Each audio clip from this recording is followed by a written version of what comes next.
Vamos para a palavra? Quantos amam a palavra? A gente tem falado sobre o sal da terra. E eu dei esse nome aqui, para a gente conversar hoje.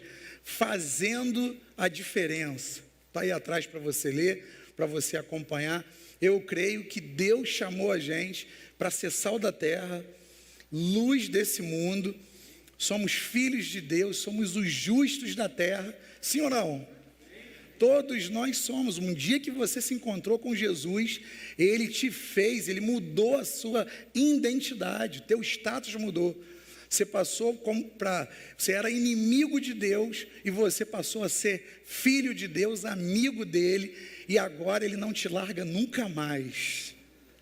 Poxa, fraquinho, gente. O próprio Deus não vai largar a gente nunca mais. E 3 pessoas falaram assim, aleluia. Vou falar de novo, Deus não vai te soltar nunca mais, irmão. Isso que eu acabei de afirmar aqui está dentro de João, do texto de João, que fala que Jesus não vai perder nenhum que o Pai deu para ficar com Ele. E nós somos o povo de Deus, nós somos os filhos de Deus. E Jesus, o texto que a gente começou a usar, tanto o Baroni como a Lília, eles falaram de Mateus 5,13. Interessante demais esse texto. Hoje eu não vou usar ele, mas aqui Jesus está ensinando os seus discípulos que eles precisavam fazer a diferença na vida das pessoas. Jesus primeiro ele faz uma afirmação e veio certinho. Ele afirmou aqui para a gente quem nós somos. Vós sois o quê? Sal da terra. Ele afirmou com os discípulos também. Ele afirmou falando, Jesus falando para os discípulos, vós sois o sal da terra.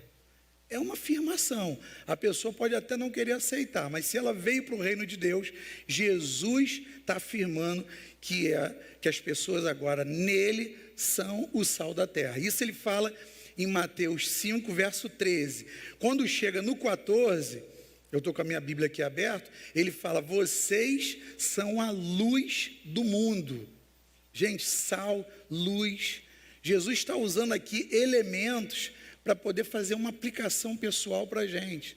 Para falar assim, vocês têm uma missão, vocês têm um dever. E hoje eu quero assim, com muita graça, que o Espírito Santo de Deus mexa aí nas suas estruturas, para que você possa entender essa verdade aqui da palavra. E de repente, se você é uma pessoa que está assim, numa zona de conforto, no Evangelho, eu acho que Deus vai te dar um sacode hoje. Mas o sacode de Deus é bom, é ou não é, gente? Eu gosto de tomar um sacode de Deus. Eu estou sentado ali, palavra, eu estou concordando, amém, mas Deus quando me dá um sacode, André, isso aí você não está fazendo do modo que você tem que fazer. Então, o sal, igual o Felipe Baroni falou, ele tem várias propriedades, sim, vimos isso lá na mensagem do Felipe Baroni. Felipe Baroni falou assim, o sal serve para ser um cicatrizante, não foi isso que ele falou? Sal serve para isso. Sal, lá na batalha que ele colocou dos inimigos, tirava a força dos inimigos, por isso que Deus mandou levar os inimigos para o vale de Sal, dando isso para Davi como instrução. Então ele foi falando das propriedades do sal. Porém, para mim, eu respeito se você tem uma visão diferente, a mais importante é dar sabor. É ou não é? O sal realça o sabor. Onde ele encosta, se você souber dosar ele, ele vai fazer a diferença, vai fazer a diferença para o positivo. Né? A Lília, aí lembrando da Lília agora, a Lília colocou uma picanha linda ali, aquele facão descendo, aquela capinha de gordura. Vou deixar você com água na boca aí. Mas imagina aquilo sem sal. Aquilo sem sal perde um pouco do brilho. Então, o sal, ele faz a diferença onde ele cai. E Jesus faz essa afirmação muito poderosa. Vós sois o sal da terra. Os discípulos escutaram isso e eles ficaram assim tentando entender. Mas se a gente trocar a palavra, hoje eu vou trocar essa palavra sal, esse elemento que Jesus usou, para colocar isso aqui, vós sois os justos da terra. Você consegue... Jesus, ele fez isso com a gente. Ele mudou a nossa identidade. Mas você consegue olhar para essa palavra justo da terra e se ver como um justo? Quantos conseguem? Ó, nem todo mundo levanta a mão, porque às vezes a palavra sal pode cair até bem. Não, eu vou temperar esse mundo aí fora. Mas justo, pastor, o senhor não me conhece, mas eu sei dos meus erros. Eu sou justo nada, pastor. Eu mando bola fora demais aí, eu erro demais. Mas o próprio Jesus me justificou e justificou você, ele justificou a igreja. Olha aqui, eu coloquei aqui para você, Romanos 3, 24. Sendo justificados gratuitamente, a gente não merecia, foi pela graça, um presente de Deus, por sua graça, por meio da redenção que há em Cristo Jesus. Ele fala aqui, ó, logo, assim como por meio da desobediência de um só homem, ele está falando aqui de Adão, muitos foram feitos o quê? Pecadores. Essa era a nossa identidade, antes de Jesus pagar o preço na cruz. Assim também, olha só, a vírgula faz toda a diferença aqui, ó. Deixa eu tomar uma água aqui. Assim também, por meio da obediência de um único homem, está falando de quem? Vamos lá, gente, me ajuda aí a pregar essa noite. Pela obediência de quem? Jesus. De Jesus, de um único homem, muitos serão feitos o quê? Justos. Então fala para o teu irmão muito perto de você, ó, você é um justo do Senhor. Você é um justo do Senhor. Fala para mais pessoas, você é um justo do Senhor. Gente, isso é muito poderoso. Se a gente olhar o Antigo Testamento e a gente olhar o Novo Testamento, você vai ver que o justo, aonde ele está, ele faz uma diferença incrível. Isso me chama a atenção quando eu estou estudando a Bíblia, porque eu percebo que Deus não faz coisas, ou pelo menos não fazia coisas terríveis com um determinado povo. Sabe por quê? Porque tinha um justo lá. E se a gente trouxer, estou falando de Antigo Testamento, e se a gente trouxer isso para o hoje, Deus, ele alivia muita coisa na sua família, sabe por quê? Porque você está lá. Deus alivia muita coisa de pesar a mão na sua empresa, que às vezes tem gente fazendo coisa errada, porque você é um justo e você está lá naquela empresa. E você está orando, você está intercedendo. Às vezes num trânsito onde as coisas estão todas emboladas e você está ali pedindo uma segurança do Senhor, ele segura de acontecer um acidente, algo pior, porque tem um justo lá orando e Deus está ouvindo a oração do justo. Então, em várias passagens bíblicas, você vê Deus conservando a descendência. Eu estava pesquisando para pregar essa palavra e estava vendo como isso aqui, ó, Deus, ele, quando eu coloquei conservando a descendência, eu lembrei do seguinte, que um homem chamado Abraão, ele tinha um sobrinho chamado Ló. Eu não botei tudo para não ficar muito grande, mas eu poderia até botar o texto aqui para vocês. O sobrinho de Ló e Abraão, eles prosperavam muito. E de repente os pastores lá do lado do sobrinho dele de Ló e do Abraão, eles começaram a brigar. Deus primeiro falou com Abraão, sai da tua terra, da tua parentela, para uma terra que eu te mostrarei. E Abraão saiu, e ele era uma bênção, e ele prosperava demais. Só que chegou uma hora lá que Ló, os pastores de Ló começaram a brigar com os pastores de Abraão, eles tiveram que se dividir. E o sobrinho dele, Ló, foi para Sodoma e para Gomorra. E essa cidade, você já deve ter escutado, a maioria aqui hoje não tem visitante, a maioria é do reino. Então você já escutou que essa cidade, o pecado lá era escancarado. Essas duas cidades, Sodoma e Gomorra, elas pecavam à vontade. Imagina um Las Vegas de hoje. Las Vegas de hoje era Sodoma e Gomorra. Então, Ló chega, está lá, escolhe o lugar. Teve uma hora que Abraão teve que falar para ele, olha só, nossos pastores estão brigando, você escolhe para onde você quer ir, e para onde você escolheu, eu vou para o outro lado. O Ló olhou lá, viu aquela campina verde bonita, e ele escolheu e ele apontou para a cidade de Sodoma e Gomorra, e ele foi para lá. E ele chegou lá, a maldade estava imperando, enquanto Abraão ficou com o lugar assim, que visualmente não era tão bonito, mas ele prosperou, porque a bênção estava com Abraão. Aleluia. Então, onde o justo está, a bênção acompanha ele. Chegando lá, Deus fala para A maldade começou a tomar um volume muito grande e Deus fala para Abraão que ia destruir Sodoma e Gomorra. Vocês devem ter visto aquele desenho caindo chuva de bolas de fogo naquelas duas cidades. E Abraão faz um negócio assim que ele faz uma proposta para Deus, uma negociação. É legal demais a gente ver esse negócio. Ele fala assim, ó, decidiu Deus que ia destruir Sodoma e Gomorra. Gozavam de uma natureza rica e cobiçada, mas pecaram, e pecaram muito. Eles não tinham respeito por ninguém lá naquela cidade. Entre outras coisas, pela falta de hospitalidade com os imigrantes. Quem chegava na cidade, aqueles homens queriam pegar e possuir sexualmente. Era um absurdo o que acontecia ali. Se o homem, se a mulher fosse casada e ele quisesse reagir, o marido, eles matavam o marido, e o negócio lá estava muito sinistro. Então Abraão veio, ele interveio na situação para Deus e falou assim, não acabe com essas cidades. Vamos fazer o seguinte, ele fez uma proposta. Existe nelas 50 homens justos. Se lá, Deus, tiver 50 homens justos, o Senhor poupa essa cidade? Deus falou, se tiver 50 homens justos, eu poupo essa cidade. E ele sabia que não tinha 50 homens justos lá. E ele falou o seguinte, se tiver lá 40 homens justos, o Senhor poupa essa cidade? Se tiver 40, eu poupo. 30, eu poupo também. 10, olha só como é que o negócio foi caindo. 10, aí eu coloquei aqui, ó, Deus estava disposto a perdoar até mesmo com somente 10 justos, mas não os encontraram. Olha como é que a cidade estava mergulhada no pecado, na malignidade, e Sodoma e Gomorra foram destruídas pelo fogo.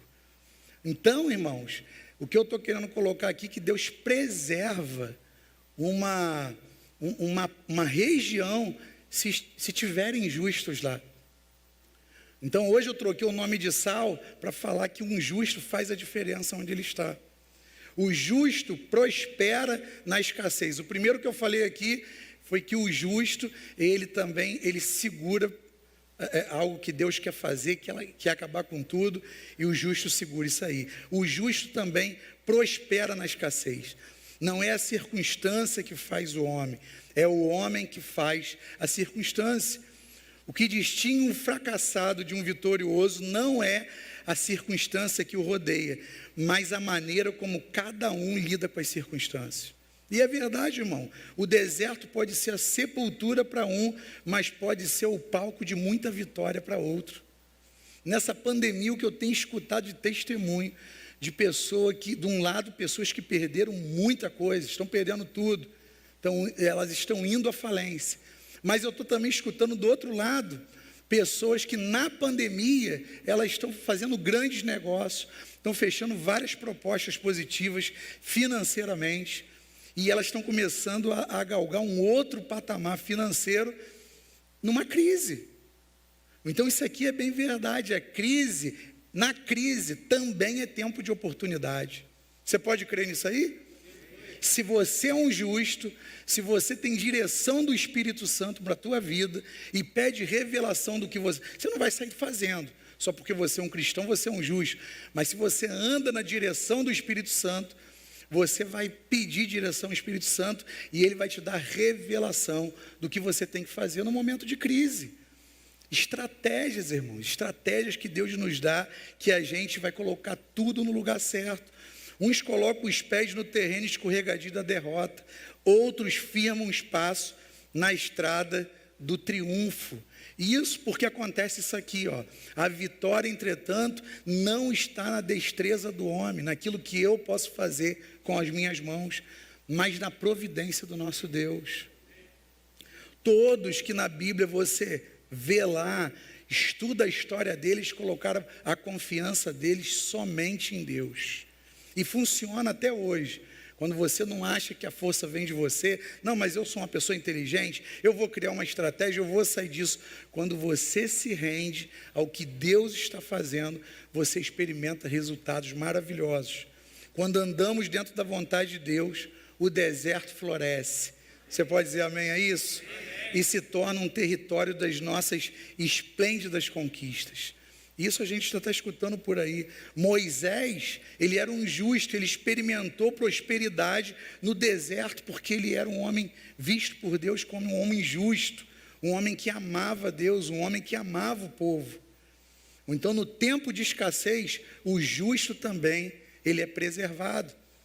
Outro ponto também, Deus ouve a oração do justo. Glória a Deus. Você pode dar glória a Deus isso aí?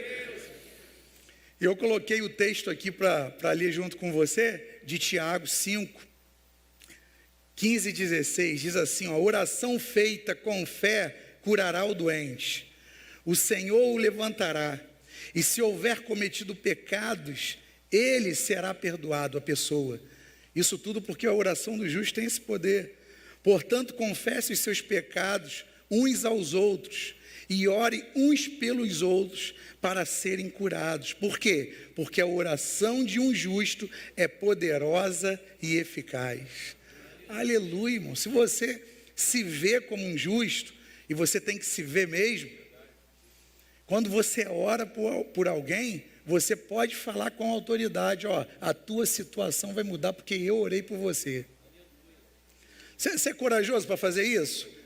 Eu às vezes faço uns negócios desse assim, eu saio de lá, Senhor, me dá esse aval aí, Senhor.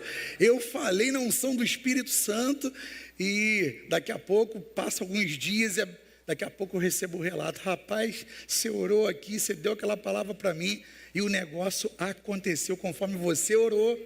E não é a minha oração, irmãos, é a fé da pessoa que ela toma posse e ela recebe. Eu estava numa igreja pregando um aniversário, Priscila estava comigo lá. Na hora da pregação, de vez em quando acontece comigo, na hora da pregação, Deus falou assim comigo, André, ora por cura de enfermidades aqui, que eu vou curar pessoas aqui. Eu parei a pregação não estava indo nessa linha, eu fiz um parênteses assim, eu falei, tem alguém aqui que está precisando de cura no corpo físico? Deus quer curar agora, fica de pé agora. Irmãos, Deus já tinha me mostrado que tinha várias pessoas precisando de cura física ali. Uma pessoa levantou. E eu fiquei esperando, falei, que isso, uma igreja que não tem ninguém precisando de cura física? Uma irmã olhando para um lado e para o outro, assim ela levantou. Falei, minha irmã, fica de pé aí que você vai receber sua cura agora. E eu fiz uma oração simples, Deus já tinha me dado o comando que Ele ia curar. Ela levantou, eu orei por ela, e se tivesse levantado 5, 10, eu ia orar por os 10, e os 10 iam ser curados, porque era o comando de Deus. Aí passou 2 dias, um pouco mais, o pastor, olha o testemunho, o pastor da igreja que eu fui pregar, ele falou, olha o testemunho que a irmã deu aqui. Ela falando para mim que ela falou assim, pastor, eu sabia que tinha gente ali enferma, que não tinha coragem de levantar, e não levantar. E eu fiquei olhando, mas eu estava enferma, pastor. E eu tomei coragem, eu falei, não, se Deus falou para o pastor que ele vai curar, eu vou receber minha cura. E ela recebeu a cura dela. Ela foi curada naquela hora, porque isso é Deus que faz, Ele ouve a oração de um justo que é poderosa, que é eficaz. E esse justo somos nós, eu e você. Então, quando você orar, creia que o que você está orando vai acontecer. Você repete comigo? Vai acontecer. Porque aquilo que um justo diz, aqui na terra, é ligado no céu. Aleluia.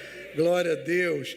2 Coríntios 2,14, eu gosto demais desse texto. Eu não coloquei ele para a gente ganhar tempo, mas diz assim, ó, mas graças a Deus. 2 Coríntios 2,14, se você quiser, você anota aí. Que sempre nos conduz vitoriosamente. Gente, tem muito crente, na pandemia então é o que mais tem, andando cabisbaixo, que vai ler esse texto aqui, vai ler só por ler. Espera aí, mas graças a Deus que sempre me conduz vitoriosamente, eu só estou andando em derrota. Não, queridos, não é assim. Você tem que incorporar esse negócio aqui, esse negócio é para você. Ele sempre me conduz vitoriosamente, em Cristo, e por nosso intermédio exala em todo lugar a fragrância de Cristo, o bom perfume do nosso Salvador. Eu gosto demais desse texto. Porque para Deus somos o aroma de Cristo entre os que estão salvos e aqueles que estão perecendo. É o bom perfume, querido, onde eu e você, onde nós chegamos, nós fazemos a diferença. Se não está fazendo a diferença, tem alguma coisa errada. E por isso que eu falei para você, Deus vai te dar uma chacoalhada aí só para botar as coisas no lugar. E você vai ver que quando Ele colocar tudo no lugar, você vai começar a dar esse retorno. Aonde você chegar, o pessoal vai sentir esse aroma suave do Espírito Santo, mudando o ambiente, cuidando pessoas, libertando pessoas, porque Deus te fez para isso, Deus te fez com um propósito. Deus não fez você para você ser mais um número, não, mais um crente. Eu gosto de falar isso, não. Ele te fez um mais que vencedor nele, um filho de Deus, para você ajudar na salvação da humanidade. Aleluia, como é que é fraco? Aleluia é fraco, porque dá trabalho. Não, o irmão falou aqui, mas o aleluia da igreja tem que ser mais forte.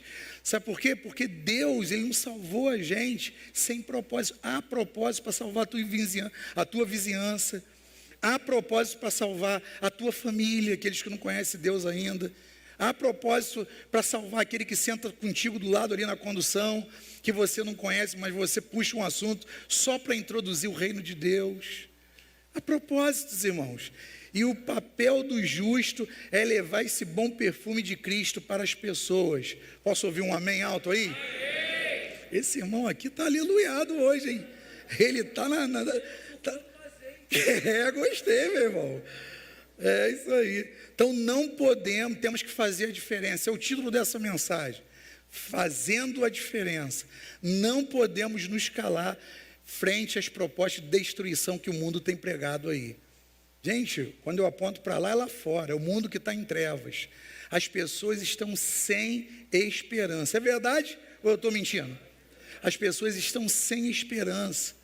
E nunca foi tão atual Romanos 8,19, quando fala que a criação geme como uma mãe com dores de parto, esperando, aguardando a manifestação dos filhos de Deus. Nós somos os filhos de Deus, nós somos os justos da terra, e nós temos que proclamar esse ano aceitável do Senhor. Então nós não podemos nos calar, nós não podemos ver as pessoas perecendo e deixar, porque nós já resolvemos o nosso problema. Eu já estou salvo, eu já sou filho de Deus. E o outro? E como é que tu olha para isso e não toma uma postura de ir lá e ir atrás do perdido? Isso aqui é tremendo. Então Jesus falou que esse mundo tem oferecido muitas coisas ruins para as pessoas. Jesus falou que essas pessoas estão aprisionadas. Essas pessoas estão como ovelhas que não têm um pastor, esperando uma voz da igreja. Mas Ele mesmo declarou que se a igreja se levantar, as portas do inferno, elas não prevaleceriam contra a igreja do Senhor. Deus já me capacitou, já me habilitou, junto contigo, para a gente detonar as portas do inferno que estão aprisionando pessoas num mundo de perdição. Ou então, por qual motivo você segue o Senhor Jesus? Por qual motivo? E quando eu estava preparando isso aqui, eu estava pensando, por que eu sigo a Jesus? Essa palavra cortou em mim também. Houve um momento na trajetória que as pessoas seguiam Ele por causa das coisas que Ele estava fazendo, pelos sinais. São muitos milagres que Jesus realizou. Jesus multiplicou pão, peixes, Ele estava fazendo isso o tempo todo, para lá e para cá. Tantas bênçãos que dava gosto de presenciar e gerava um maravilhoso senso de bem-estar. Você vê tudo aquilo que Jesus estava fazendo. Mas nem todo mundo tinha compromisso com Ele. O pessoal gostava de ver os milagres. Caramba, ressuscitou um morto. Já começou transformando água em vinho. E as pessoas ficavam maravilhadas ali. E a Bíblia fala que era uma grande multidão. Mas quando Jesus pregou sobre compromisso, renúncia, priorizar o reino, seguir o caminho estreito da cruz, vivendo na contramão do mundo, muitos o abandonaram. Está lá, está registrado na palavra. Numa ocasião que muitos dos seus discípulos abandonaram ele, a Bíblia fala muito dos 12, né? Mas não era só 12. Tinha muitos discípulos que começaram a seguir Jesus por causa dos milagres. E Jesus deu um discurso ali, foi pesado para eles, que era de renúncia, que era para tomar sua cruz. Então, numa ocasião dessa, que muitos foram deixando Jesus perguntou aos 12, e vocês também não vão junto com eles? Vocês vão ficar? E Pedro respondendo para todos ali, em nome de todos os discípulos que ficaram, o seguinte: Senhor, não há para onde ir, pois só no Senhor a certeza da salvação. Irmãos, a gente vem por vários caminhos para Jesus. Eu não quero aqui jogar pedra em quem veio por esses caminhos. Às vezes eu venho para Jesus, eu já vi gente, várias pessoas que vieram porque elas estavam falidas financeiramente, quebradas. E elas chegaram num desespero na igreja e tiveram um encontro verdadeiro com Deus e hoje estão frutificando, estão sendo abençoadas. Outras vieram por causa de uma enfermidade que os médicos falaram que não tinha cura. Outros estavam perdendo a sua família, um divórcio estava batendo a porta lá. E eu não estou aqui para julgar os caminhos que a gente vem, mas é uma verdade que quando a gente vem para Jesus, a gente vem querendo algo. É ou não é? Eu quero que Ele me abençoe com algo que eu estou precisando. Você não vem morrendo de amores por Jesus. Quando você vai desenvolvendo um relacionamento de maturidade na fé, e Deus deseja demais que nós nos tornemos crentes maduros em Cristo, aí nada para você mais, porque você consegue enxergar Jesus num plano totalmente diferente. Ele é teu pai presente, é teu pai amoroso, Ele está com você em qualquer circunstância. No momento de dificuldade que várias pessoas já teriam perdido a paz, você está tranquilão, a paz que excede todo entendimento está com você. Sabe por quê? Porque você chegou nesse lugar de maturidade, que Deus espera que todos os filhos de Deus cheguem. Então os discípulos que ficaram, eles descobriram que valia a pena seguir a Jesus pelas razões certas. E é o nosso clamor hoje, a igreja tem que pregar isso, os pastores têm que pregar mais isso. Sigam a Jesus pelas razões corretas. Não venha só pelas mãos, só aquilo que Deus pode me dar. Gente, o que Deus não pode te dar? Essa é a pergunta dessa noite. Ele pode te dar qualquer coisa. Você estava passando umas imagens aqui da criação de Deus, a cachoeira, o mar, tudo Ele fez com a palavra. Deus, Ele é limitado para te dar alguma coisa? De jeito nenhum. Então, quando você vem para o relacionamento com Ele, Mateus 6 fala muito bem isso, vocês não têm que se preocupar com comida, com bebida, com vestimenta. Eu sou o pai de vocês, eu cuido de cada um de vocês e das necessidades que vocês têm. Mas tem gente que só vê Deus como um caixa forte, só vê Deus às vezes como um hospital. Ele é um caixa forte? Pode ser para muitos. Ele é um hospital? Pode ser para muitos. Ele pode ser aquele elo que vai unir a família de volta? Ele pode ser. Mas, querido, Jesus, Ele é Pai, Ele ama você. E Ele quer que você construa com Ele esse relacionamento maravilhoso. Os discípulos, eles vieram os discípulos que ficaram ali depois desse discurso, e Jesus perguntou: vocês querem ficar? Não querem ir embora com eles? Não, eles ficaram. Pelas razões certas, não porque ele era famoso, ou fazia milagres, ou prodígio, ele fazia tudo isso, e nem simplesmente porque ele era um bom mestre, um bom rabi daquela época, né? Não, acima disso tudo, Jesus era e é o Salvador eterno. Ele me salvou, eu tenho uma dívida de amor com Ele. Ou então creia, Ele quer te dar uma nova vida. Quantos precisam de uma nova vida? Às vezes a vida que você está levando, você não quer essa vida desse jeito, e você não vê jeito do negócio melhorar, e hoje é o teu clamor: pastor, eu preciso de uma nova vida, eu estou na nova vida, e eu preciso de uma nova vida. E Jesus, Ele quer te dar uma nova vida, Ele quer te dar uma vida de conquista, de realização. Eu não estou pregando uma graça barata aqui não, irmãos, é porque andar com Deus é assim. Eu vim para que vocês tenham vida e a tenham em abundância. Quem falar contra o que eu estou falando aqui é porque não leu Bíblia. A proposta de Jesus é a gente avançar, é para a gente crescer. Ou então a fé na palavra de Jesus conduz-nos a uma vida plena com Deus até a eternidade. Já começou aqui o processo de eternidade na nossa vida, já começou aqui.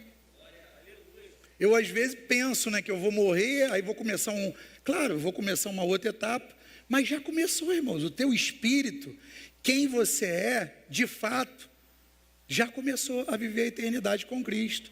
Então a proposta de Jesus é: meu filho, minha filha, reine em vida. Reine em vida, não aceite qualquer vida, porque eu fui para uma cruz por você. Eu paguei um preço de sangue por você. Então, se as coisas não estão funcionando, você tem que se desesperar. Uma vez eu entrei na porta da Universal, só para olhar lá dentro uma reunião. Eu nunca fui numa reunião da Universal. Aí me deu uma curiosidade e entrei na porta assim. Vi o irmão lá, estava pregando, entrei na porta. Sabe qual era a placa grandona lá, daquela reunião? Os revoltados. Falei, os revoltados? Que título é esse? Aí eu gostei, fiquei um pouquinho, era o pastor falando: você não deve aceitar uma vida medíocre, você não deve aceitar uma vida que não acontece nada, não tem manifestação de Deus, você não deve aceitar, você é filho de Deus. E eu estava lá na porta, eu vibrei, falei, vou botar essa série lá na igreja, os revoltados. Mas não é revoltado com Deus, gente, porque Ele é o nosso remédio. Ele é a mão estendida que a gente tem que segurar. É revoltado com a circunstância e com Satanás. Essa é uma revolta saudável. Quantos estão me entendendo aqui essa noite? Essa é uma revolta saudável. E cumprir esse propósito de fazer a diferença na vida das outras pessoas é parte da chamada de Deus para todos os filhos de Deus. Ah, é só para o pastor. Não, é só para a liderança da igreja. Não, é para todo filho de Deus. Diga assim, ó, é para mim. Fala de novo, é para mim.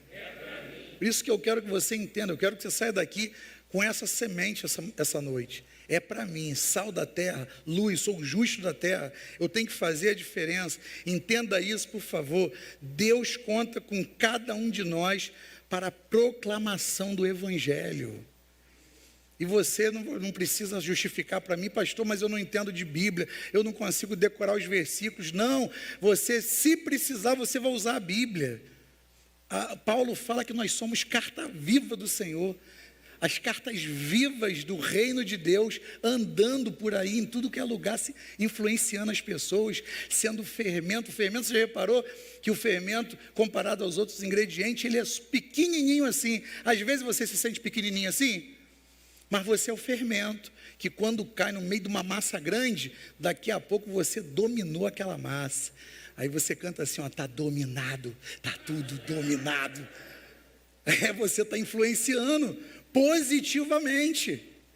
Mas tem muito crente às vezes que está deixando o fermento do mundo. Jesus falou, acautelai-vos com o fermento dos fariseus. Esse é um fermento ruim. Então Jesus está contando com a gente, o primeiro passo no reino é o vinde. Quantos aceitaram esse convite? Vinde, todo mundo aqui. Mas nós não podemos negligenciar o segundo passo, que é o ide. E quando eu escutei há muitos anos esse ide, e eu olhava assim os missionários lá na África, lá na Angola, Moçambique, e eu falava assim, mas esse ide aí não é para mim, porque eu não tenho aqui algo de Deus me dando uma direção para eu ser um missionário no campo. Querido, esquece isso aqui é um erro de interpretação. O ide, ele pode ser na sua vizinhança, o ide pode ser onde você trabalha, onde você estuda, todo lugar que você vai, o ide pode estar sendo, ministrado através da sua vida. Quantos estão entendendo? É através da sua vida. Então, não podemos negligenciar esse ide, homens corajosos, sabe por quê? Você deve ter escutado aqui já várias mensagens contando a história de vários heróis da fé, mas eu quero me ater aqui aos discípulos. Depois que Jesus morre, ressuscita, Atos capítulo 2 acontece, eles são cheios de Espírito Santo e ali a igreja começa. Homens corajosos perderam suas vidas em prol dessa causa. A gente tem uma dívida com esses apóstolos. Eles colocaram um fundamento muito poderoso que não se perdeu. Prova disso é que eu e você, nós estamos aqui por causa desses apóstolos. Você sabe como é que Pedro morreu? De cabeça para baixo, crucificado. Que ele falou que ele não era digno de morrer igual a Jesus. Sabe como é que o apóstolo Paulo morreu? Cortaram a cabeça dele. Jogaram o apóstolo que viveu mais, foi João, lá na ilha de Patmos. Mas antes de ele chegar lá e ficar e receber a revelação do Apocalipse, jogaram o apóstolo João dentro de uma caldeira fervendo. nós temos uma dívida de amor com esses homens também. Não, esses homens eles não permitiram que a chama do evangelho apagasse, mesmo quando isso estava assim, custar a própria vida deles. Não, eu não vou retroceder, eu vou avançar. Se continuar pregando o nome de Jesus, a gente vai matar vocês. Na hora eles ficavam assim só escutando. Quando saía dali, o ID já começava a acontecer, começava a pregar. Os homens não tinham medo. Olha o relato de Paulo aqui, olha o que ele diz nessa carta aos Coríntios aqui. Sinto-me feliz em dar-me a mim mesmo, a vocês, e também tudo quanto tenho para o seu bem espiritual. Gente, eu fico maravilhado. Eu estou percebendo aqui a unção de Deus fluindo aqui na minha vida. Para te falar isso, nós temos uma dívida com esses apóstolos de fundamento. Nós não podemos ser uma igreja que vai negligenciar o ID. E para isso, então, eu queria fazer algumas perguntas de nivelamento. Perguntas de nivelamento. Você não vai responder para mim. Eu já fui enquadrado aqui nessas perguntas aqui quando eu estava fazendo. Mas eu quero que você, junto comigo, leia essa pergunta lá. E eu coloquei na primeira pessoa de propósito. Que eu estava escrevendo como se fosse para mim. Para eu poder fazer uma avaliação. Eu queria que você se avaliasse também. E se pintar reprovação em algumas aqui, fica tranquilo, que essa mensagem eu pensei para que ela surtisse esse efeito mesmo. Primeira pergunta: depois da minha conversão, eu tenho experimentado os resultados de uma vida transformada? Quanto tempo você tem de convertido? Se eu fosse falar da minha vida, eu tenho 30 anos de convertido. Ao longo dos 30 anos, aí eu vou colocar 30 anos de convertido, será que eu estou experimentando os resultados de uma vida transformada por Deus? Não é para você falar para mim, é para você avaliar. Será que eu estou experimentando? Ou nada mudou depois da minha conversão? Se nada mudou, tem alguma coisa errada. As pessoas com as quais convivo percebem através das minhas atitudes que sou verdadeiramente uma nova criatura? Será que se fosse entrevistar as pessoas que convivem contigo, fulano, você vê aí na vida da pessoa, do Alex, do Pedro, da Priscila, do Maurício, verdadeiramente essa pessoa é uma nova criatura? O que as pessoas iam falar de você? É para a gente pensar. Estou sendo uma boa influência na vida das pessoas que convivem comigo? Ou você é filho desencapado? Quem convive com você quer distância. Gente, a gente não pode ter um evangelho só de teoria. Você pode recitar 1000 versículos bíblicos. Você só pode saber a Bíblia de Gênesis a Apocalipse. Mas se não tiver amor, você pode estudar grego, hebraico, você pode saber oratória, você pode chorar aqui, encenar. Se não tiver amor, de nada vale. Então pensa nisso aí, eu estou sendo uma boa influência na vida das pessoas que convivem comigo? Falo com frequência para as pessoas não salvas o plano da salvação? Eu sou um divulgador do evangelho de verdade? Opa, eu vi que não é salvo, eu tenho um compromisso com Deus em primeiro lugar, e eu tenho um compromisso com os apóstolos de fundamento, em falar desse evangelho que custou a vida desses homens. Será que eu estou falando com frequência para as pessoas não salvas? Levo a sério a meta de convidar pessoas para irem comigo à igreja? Isso aqui é um desafio para todos nós, gente. Eu tomei uma enquadrada disso aqui, violenta, porque a gente não escapa desse negócio. Vê, olha quantos lugares aí perto de vocês estão vazios. Olha aquela ala ali, ó, quase toda vazia. Sabe por que está vazia? Sabe por quê? Porque a gente não convida. Porque a gente não faz um propósito. Essa semana eu vou levar uma pessoa. Esse mês eu vou levar tantas pessoas. Eu não sou a pessoa que vai convencer. Isso é trabalho do Espírito Santo. Mas eu vou marcar o encontro. eu vou levar essa pessoa, e essa pessoa vai escutar a palavra, vai ver o mover de Deus naquele lugar, e ela vai se converter. Querido, às vezes a gente está orando por pessoas que a gente gosta, mas a gente não convida, a gente não tem uma meta. E vai chegar um dia, isso aqui não é para te aterrorizar, vai chegar um dia no grande tribunal, que o próprio Deus, ninguém vai escapar disso, nem ímpio, nem o piedoso. Deus vai falar assim no grande tribunal dele, tem em Coríntios isso: mostra-me as suas mãos. O que você fez com a vida que eu te dei? O que você fez com a missão que eu te dei? E o que a gente vai ter para mostrar a Deus? Ah, Senhor, resolvi meu problema. Eu me salvei naquela pregação do pastor tal, e ali eu virei um agente secreto. Não tem lugar para agente secreto no reino de Deus. As pessoas têm que saber que você é de Deus. As pessoas têm que, tem sal na área, tem justo no pedaço, tem luz aqui que está mandando as trevas embora. Tem que ser assim, irmãos. Então, como você quer ser conhecido pelas pessoas que se relacionam com você, na sua família, na sua vizinhança, no seu trabalho, na igreja, com uma pessoa que não faz a menor diferença, se você está perto dela ou não? Essa pessoa faz a menor diferença. Ou não, pastor, não quero isso, fui enquadrado aqui, algumas perguntas ali, me fechou aqui. Ou eu quero ser a resposta de oração de muitas pessoas que precisam ser salvas através da pregação. Eu quero ser a resposta para elas. Eu me coloco à tua disposição, seja com palavras ou principalmente pelo seu estilo de vida. Quantos querem essa noite fazer a diferença na vida de pessoas? Se coloque de pé, eu quero orar por você. Amém. Deus é bom. Ele está nesse lugar e Ele está confirmando essa palavra no meu e no teu coração. Ele diz que nós somos sal da terra. Ele diz para nós que o justo, aonde quer que ele esteja, ele vai fazer uma diferença muito grande.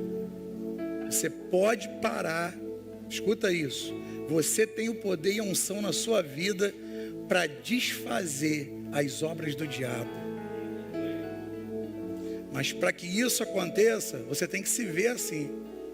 Você tem que ter essa autoridade em Cristo Jesus e falar: Senhor, usa-me, eu quero partir para dentro. Eu quero ser essa pessoa que não vou me intimidar, porque a autoridade já foi entregue na minha mão. Eu sou a igreja do Senhor. Coloque a mão no seu coração.